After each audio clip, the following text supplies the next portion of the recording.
오늘 말씀의 제목은 부활의 신앙이라고 하는 제목을 가지고 여러분들과 같이 은혜를 나누고자 합니다. 여러분들도 많이 들어보았을 빅토르 위고라고 하는 분이 있습니다. 그분 작품 가운데 레미제라블이라고 하는 작품이 있죠. 작품의 이름 레미제라블은 우리나라 말로 번역을 하게 되면 불쌍한 사람들입니다. 작가는 이 책에서 프랑스 혁명 당시에 고단하고 힘들게 살던 민중들의 이야기를 그려내고 있습니다. 그러면서 작가는 저마다 주어진 자기 운명에 최선을 다하며 살아가는 사람들로 그들을 묘사합니다. 그리고 결론적으로 저들 모두를 불쌍한 사람들이라고 말합니다. 그래서 제목을 레미제라블이라고 그렇게 붙인 것입니다. 즉 불쌍한 사람들. 자, 바로 빅토르 위고는 이러한 불쌍한 사람들이라고 하는 긍휼의 마음을 가지고 시선을 가지고 그들을 바라보고 있는 것이죠. 오늘 우리 시대를 쓰리고 시대라고 그렇게 말합니다. 청년들은 고통 속에 살고 있고 장년들은 고단한 삶을 이어가고 있고 그리고 노인들은 고독과 싸우며 살고 있습니다. 참 힘들고 어려운 삶을 살고 있다는 생각을 갖습니다. 그래서 모두가 다 불쌍한 사람들이라고 말할 수가 있을 것입니다. 그런데 오늘 본문을 보게 되면 어떤 이유로도 그리고 어떤 상황에서도 결코 불쌍하지 않은 사람들이 있다라고 말씀을 합니다. 바로 그 사람들은 그리스도인들입니다. 본문 19절 말씀에 보면 만일 그리스도 안에서 우리가 바라는 것이 다만 이 세상의 삶뿐이면 모든 사람 가운데 우리가 더욱 불쌍한 자이라고 했습니다. 이 말씀은 그리스도인들은 이 세상의 삶만을 바라지 않고 이 세상의 삶 넘어 저 천국을 바라보며 사는 그런 존재들이라고 하는 것입니다. 그래서 그리스도는 결코 불쌍하지 않다는 것이죠. 데이비드 프라이어 목사님이라고 하는 분이 있습니다. 그분의 간증문 가운데 이런 내용이 있는데 제가 한번 잠깐 소개해드리고자 합니다. 병들었을 때는 내가 병들지 않았다면 못했을 기도가 있습니다. 병들었을 때 은혜되는 나름의 찬송이 있습니다. 병들지 않고는 믿어지지 않은 기적이 있습니다. 병들지 않고는 들리지 않는 말씀이 있습니다. 병들지 않고는 가까이 하지 않는 성경이 있습니다. 병들지 않고는 우러러 보지 못할 영안이 있습니다. 라고 그렇게 고백을 합니다. 이분은 병들어서 모두가 불쌍하다라고 말하는 상황에 놓인 적이 있었습니다. 그런데 정작 그 불쌍하다고 할 수밖에 없는 상황에서 오히려 더 큰 은혜를 받고 더 큰 감사를 드리고 더 깊은 믿음의 자리로 나아갈 수 있게 되었습니다. 이분은 결론적으로 이렇게 말합니다. 오 하나님, 나는 병들어서 비로소 인간이 되었습니다. 라고 말합니다. 병들어서 힘들고 어려웠지만 신앙적으로는 다듬어지는 그런 귀한 은혜의 시간이 되었다는 것이죠.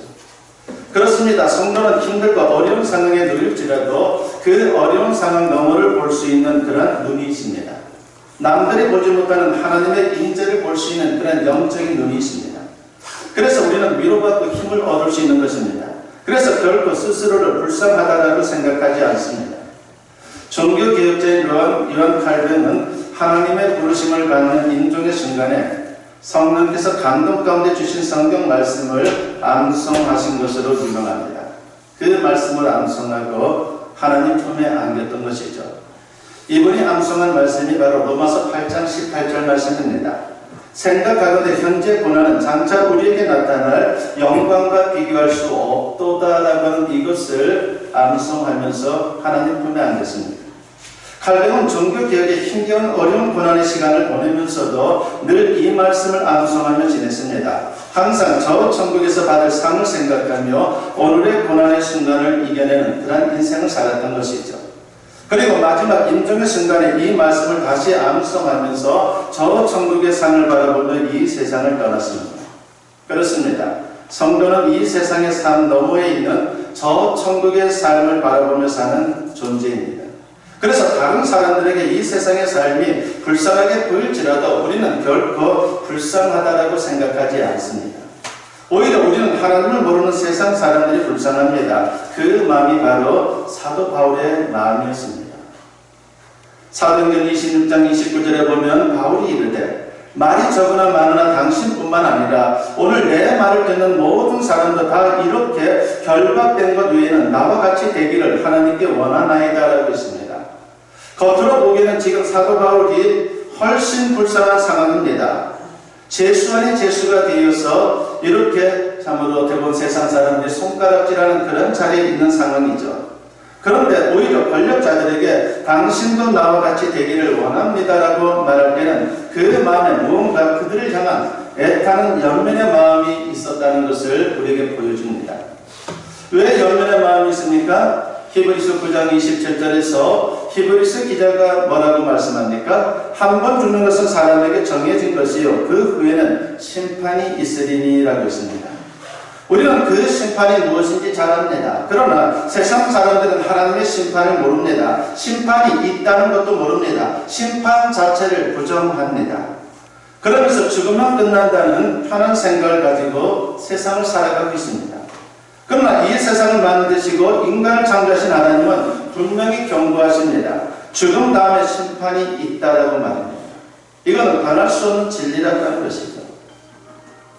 그것이 얼마나 무서운 것인지 하나님은 에스겔 18장 23절에서 이렇게 말씀을 합니다. 주 여호와의 말씀이니라. 내가 어찌 악인이 죽는 것을 조금이들 기뻐하랴. 그가 돌이켜 그 길에서 떠나 사는 것을 어찌 기뻐하지 아니하겠느냐라고 했습니다.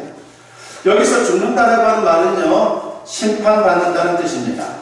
그런데도 불구하고 세상 사람들은 심판을 의식하지 않습니다. 바울은 아그리빠 왕, 그리고 베스도 총독, 그리고 버니게 왕비를 쳐다보면서 그들이 나중에 당할 하나님의 심판을 바라보고 있는 겁니다. 그들을 바라보며 바울의 마음이 너무나도 아팠습니다. 세상 살아봐야 몇십 년인데 나중에 하나님의 심판을 받을 때에 저 사람들이 어떻게 견딜 수 있을까라고 하는 그런 생각을 하니까 가슴이 저미어 오는 것입니다. 불쌍하다는 마음이 듭니다. 우리에게 이 마음이 있어야 합니다. 이 마음이 있어야만 당신도 나와 같이 되기를 원합니다라고 하는 말을 담대히 할 수 있게 되는 겁니다. 당신도 나와 같이 되기를 원합니다라고 하는 이 마음으로 죽어서까지 살아가는 엄마 아빠를 예수님께 인도한 한 초등학생의 이야기입니다. 이 아이는 예수님을 너무 잘 믿었어요. 어렸지만 참 신앙이 깊었고 신앙이 좋았습니다. 예수님이 그 어린아이에게는 삶의 모든 것이었어요. 그만큼 좋았어요. 예수님을 믿는다는 것이 이루 말할 수 없는 기쁨이었습니다. 초등학생임에도 불구하고 하나님의 은혜를 크게 받아서 복음의 빚진 자의 심령을 소유한 아이였습니다. 그런데 그의 부모는 예수님을 믿지 않았습니다. 아이는 자신은 예수님을 믿고 구원받았는데 엄마 아빠가 구원받지 못했다는 그 사실이 너무나도 가슴이 아팠습니다. 예수님을 나만 믿어서는 안 되는데 아빠도 믿어야 되고 엄마도 믿어야 되는데 아이는 늘 이 생각뿐이었습니다. 그래서 예수님을 안 믿는 아빠를 보고 날마다 예수님을 믿자고 그렇게 졸랐습니다. 주일이 되면은 엄마 보고 교회 가자고 저럽니다. 그런데 부모님은 단지 그 아들이 그렇게 하는 것이 너무나도 귀엽기만 했습니다. 그래서 늘 대답하기를 그래 너부터 먼저 믿어. 엄마 아빠는 틈나는 대로 믿을게 하면서 늘 적당히 넘어가곤 했습니다. 그러던 어느 날 아이가 교통사고를 당했습니다. 그리고 결국 아이는 주님 품에 안겼습니다. 너무 어린 나이에 이 땅에서의 삶을 마감하는 거예요. 부모의 슬픔은 여러분 뭐 말하지 않아도 우리가 다 알지 않습니까? 무엇으로도 그 마음을 달랠 수가 없을 것입니다. 아이를 천국으로 보내는 아빠가 죽은 아들이 사용하던 방에 들어가서 아이의 유품을 하나하나 만져봅니다. 아이의 땀내음이 나는 옷도 만져보고 아이가 읽으며 웃고 즐거워하던 동화책도 만져보고 아이의 손때 묻은 장난감도 만져보고 쓰리고 아픈 가슴을 적시고 있었습니다. 그러다가 문득 노트 하나를 발견하게 됩니다. 노트는 아이의 일기장이었습니다. 그리고 그 일기장을 펴본 아빠는 놀랍니다. 죽기 며칠 전에 아이가 쓴 일기의 내용이 눈에 확 들어온 것입니다. 그 내용이 너무나도 강력하게 그 아빠의 가슴에 참으로 충격을 주는 그러한 것으로 다가왔습니다. 거기에는 이런 기도문이 적혀 있었습니다. 하나님, 우리 엄마 아빠 꼭 예수 믿게 해주세요. 하나님, 엄마 아빠가 예수 믿기 위해 내가 죽어야 한다면 나는 죽어도 좋아요. 내가 죽어서라도 엄마 아빠를 예수 믿게 해주세요 라고 그렇게 참으로 그 어린아이가 기도문을 쓴 거예요. 그러니까 이 아이는 어리지만은 천국의 소망을 갖고 있는 거예요.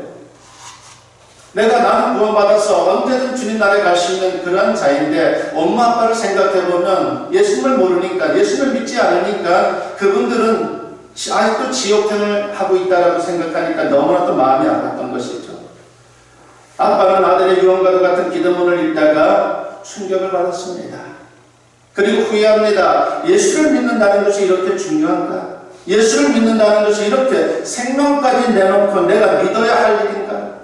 마침내 아버지는 그 자리에서 무릎을 꿇고 하나님 앞에 자신의 교만과 죄를 회개하고 자신의 아들이 그렇게도 원했던 예수님을 그리스도로 구주로 영접하게 됩니다.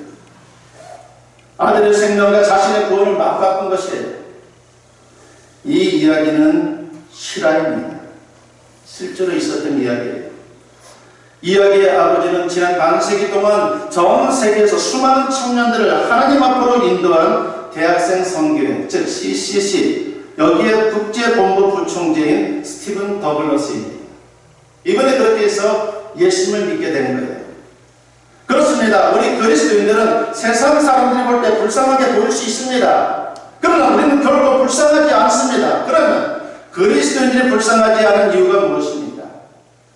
오늘 본문은 간단히 답합니다. 바로 예수님께서 부활하셨기 때문이다라고 말합니다. 도대체 예수님께서 부활하신 것과 우리가 불쌍하지 않은 것과 무슨 관계가 있단 말입니까? 역시 간단합니다. 예수님의 부활이 우리로 하여금 이 세상의 산 너머를 볼 수 있는 눈을 열어주었기 때문이에요.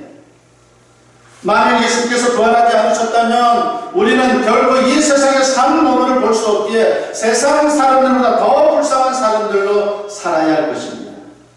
그러면 예수님의 부활이 우리 눈을 무슨 눈으로 뜨게 해준 것입니까? 첫째는 예수님의 부활은 우리의 믿음의 눈을 열어주었어요. 예수님은 십자가에 달리셔서 죽으신 뒤에 무덤에 장사되었습니다. 그리고 약 40시간 정도 무덤에 갇혀 계시다가 부활하신 겁니다. 예수님께서 잡히시고 십자가에 달리시고 죽으시고 장사되자 예수님을 따르던 사람들은 정말 불쌍한 사람들이었습니다. 특히 12제자들은 지난 3년 동안 모든 것을 버리고 주님을 따르던 사람들이었습니다. 그런데 주님께서 십자가에 달려 죽으셨고 무덤에 장사되었습니다. 저들은 큰 충격을 받았고 절망에 사로잡힙니다. 당시 저들은 정말 불쌍한 사람들이었습니다. 그런데 주님께서 부활하신 뒤에 상황은 달라졌습니다. 저들은 부활하신 주님을 만났습니다. 주님께서 그동안 말씀하셨던 그대로 다시 살아나신 것입니다. 도저히 믿을 수 없는 일이 일어난 것입니다. 이제 저들은 주님께서 말씀하신 그 모든 것이 사실이다라고 하는 것을 깨닫게 되었습니다. 믿음의 눈이 활짝 열렸습니다. 이제 저들은 결코 불쌍한 사람들이 아닙니다. 우리가 세상에 집착하여 살다 보면 믿음의 눈이 닫힙니다. 보아야 할 것을 보지 못합니다. 그래서 자신에 대해 그리고 상황에 대해 오해하거나 잘못 판단하며 살 때가 얼마나 많은지 모릅니다. 그래서 실망하고 자신을 불쌍한 사람이라 여기며 삽니다. 그래서 믿음의 눈이 열려야 하는 거예요. 믿음의 눈이 열리지 않으면요, 내가 세상에서 제일 불쌍한 자예요. 여러분, 비근한 예로 노인분들 중에 아픈 분들 만나면요, 자기가 제일 아파요. 우리가 그런 얘기 많이 듣지 않습니까? 옛날에 우리 윤순덕 권사님이라고 하는 분이 계셨는데, 뭐 기억하실 분들이 얼마나 계실지 모르지만 그분은 눈이 늘 아팠어요. 그래서 세상에서 눈 아픈 게 제일 아픈 거예요. 제일 힘들어요. 우리 또 강수저 장로님은 허리가 아픕니다. 척추협착증으로. 그래서 세상에서 척추협착증이 제일 아프대요. 여러분, 우리가 참으로 신앙이 흔들리게 되면요, 이런 모습이 나타납니다. 내가 제일 불쌍한 사람이라고 생각하는 거예요. 그래서 믿음의 눈이 열려야 되는 거예요.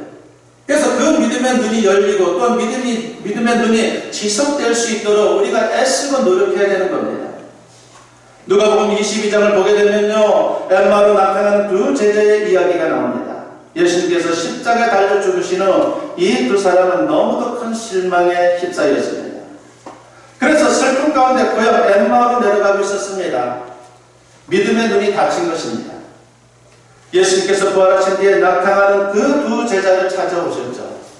함께 길을 걸으면서 그들과 말씀을 나누었습니다. 처음에 두 사람은 함께 길을 걸으면서도 주님이신 줄 몰랐어요. 너무나도 참 이상하지 않습니까? 주님을 이전에도 만나보았고 주님과 이야기도 나눠보았고 주님과 식사도 했던 사람들인데 지금 같이 걷는 분이 주님이라고 하는 거, 예수님이라고 하는 걸 몰랐습니다. 무슨 얘기입니까? 아직 믿음의 눈이 열리지 않았기 때문입니다. 그런데 함께 식사하는 도중에 그들의 눈이 밝아졌습니다. 자기들과 함께 걸으셨던 분이 예수님이심을 알게 됩니다. 그리고 예수님께서 말씀하실 때 마음이 뜨거워졌습니다. 믿음의 눈이 열리자 저들은 발길을 돌립니다. 낙향하던 것을 중단하고 다시 예루살렘을 향해서 올라갑니다. 다시 주를 위해 헌신하는 자리로 돌아가서 믿음의 눈으로 사명을 감당하게 된 것입니다. 그렇습니다. 믿음의 눈이 열리면 세상이 달리 보입니다. 세상이 달리 보이면 내 자신도 달리 보입니다. 불쌍하게 보이던 자신이 결코 불쌍하지 않게 보이는 것이에요. 이 시간 엠마오로 가는 두 제자처럼 부활하신 예수님을 만날 수 있는 우리 모두가 되었으면 합니다. 그리고 여러분도 믿음의 눈이 활짝 열리기를 바랍니다. 그래서 함께 하시는 주님을 볼 수 있기를 바랍니다. 그리고 이 세상의 삶 너머에 있는 저 천국의 삶을 바라볼 수 있는 하나님의 사람들이 되었으면 합니다. 그래서 삶의 자리에서 어떤 상황이 우리에게 상황에 놓인다 할지라도 그 자리에서 승리할 수 있는 우리 모두가 되었으면 합니다. 두 번째로 예수님의 부활은 소망의 눈을 열어주었어요. 오늘 본문을 보게 되면요, 바울은 예수님의 부활에 대한 증거로 여러 증인들을 열거하고 있죠.